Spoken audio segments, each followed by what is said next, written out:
किती आहेत? 3 आहेत. कुठले कुठले आहेत? पाठ करा. त्याच्यानंतर what are asset and what is the types of asset. Derivative, ठीक आहे, याच्याविषयी माहिती घ्या. एपी काय आहे, एआर काय आहे, अकाउंट पेएबल, रिसिवेबल हे काय आहे, हे बेसिक अंडरस्टँड करून घ्या. हे 6-7 क्वेश्चन जे आहेत ना फायनान्स मध्ये, तुम्ही भलं तुम्हाला 1 वर्ष एक्सपिरियन्स असू द्या किंवा 1 ते 5, 6, 7 डिजिग्नेशन कुठलीही असू द्या, हे क्वेश्चन तुम्हाला विचारणार, फिक्स आहे ते. ठीक आहे ना. तर याच्याविषयी क्लिअर अंडरस्टँडिंग करून घ्या. क्लिअर अंडरस्टँडिंग का? कारण तिथे गेल्यानंतर खूप कन्फ्युजन होतं. एक रूल आठवतो, दुसरा आठवत नाही, दुसरा आठवतो, ते कन्फ्युज होतं. ठीक आहे ना. तर हे अंडरस्टँडिंग करून घ्या. सेकंड महत्वाची गोष्ट म्हणजे तिथं असं मेन्शन केलं नाही की तुम्ही ऍप्लिकेशन फॉर्म भरला आहे किंवा भरायचाच आहे. मला हे पण या व्हिडिओच्या माध्यमातून सांगायचं आहे, जर इन केस तुम्ही फॉर्म भरला नसेल तरी तुम्ही इंटरव्ह्यूचा पार्ट व्हा. तिथे गेल्यानंतर तुम्हाला मे बी HR हेल्प करतील. ठीक आहे ना. असं अज्युम करू नका, कारण कॅन्डिडेट आल्याच्या नंतर ते ऍप्लिकेशन आहे का नाही, डॉक्युमेंट आहे का नाही, हा विचार नंतर करा.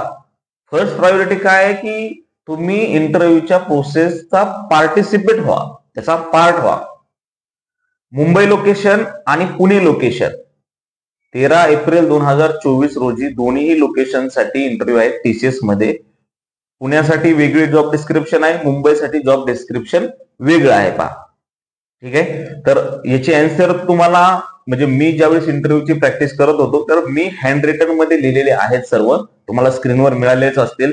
एकदा व्यवस्थित घ्या, त्याचा वाटलं असं स्क्रीनशॉट काढून घ्या, प्रॅक्टिस व्यवस्थित करा. कारण मुंबईमध्ये जे जॉब लोकेशन आहे फायनान्सच्या रिलेटेड आहे, पुण्यामधलं जॉब डिस्क्रिप्शन वेगळं आहे.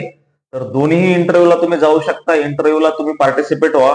इंटरव्ह्यू झाल्याच्या नंतर तुम्ही मला कमेंटमध्ये पण सांगा की आम्ही इंटरव्ह्यूला आलो होतो, माझं सिलेक्शन झालं आहे. मे बी इन केस जर तुमचं एखाद्या कारणामुळे झालं नाही तर का नाही झालं, मला इंटरव्ह्यू मध्ये हा क्वेश्चन विचारला, मला ना या क्वेश्चनचं आन्सर व्यवस्थित करता आलं नाही, तुम्ही मला कमेंट करा की हा क्वेश्चन विचारला होता आणि मे बी असं मला पॉसिबल वाटतंय की मी जर तिथं एक चांगलं बोललो असतो तर मे बी माझं सिलेक्शन झालं असतं, किंवा हा क्वेश्चन विचारला होता, या क्वेश्चनला मी कशा प्रकारे आन्सर करायला पाहिजे होतं, किंवा मी हे आन्सर दिलं हे योग्य आहे का, याच्यामध्ये ऍडिशनल काही इन्फॉर्मेशन मला ऍड करता येईल का, हे तुम्ही विचारा. किंवा आणखी तुमचे काही क्वेश्चन असतील ते तुम्ही मला कमेंटमध्ये विचारा.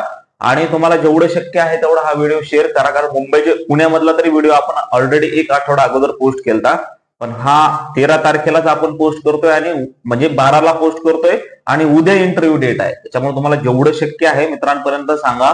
दोन्ही लोकेशनला TCS मध्ये मुंबई आणि पुणे लोकेशनला इंटरव्ह्यू आहेत. भेटूया अशाच पुढच्या व्हिडिओमध्ये. पुढचा जो व्हिडिओ येणार आहे तर तो गॅलेघर मध्ये आहे पहा. तर गॅलेघर बद्दल मी जॉब बद्दल माहिती सांगणार आहे, तोही व्हिडिओ तुम्ही पहा. धन्यवाद.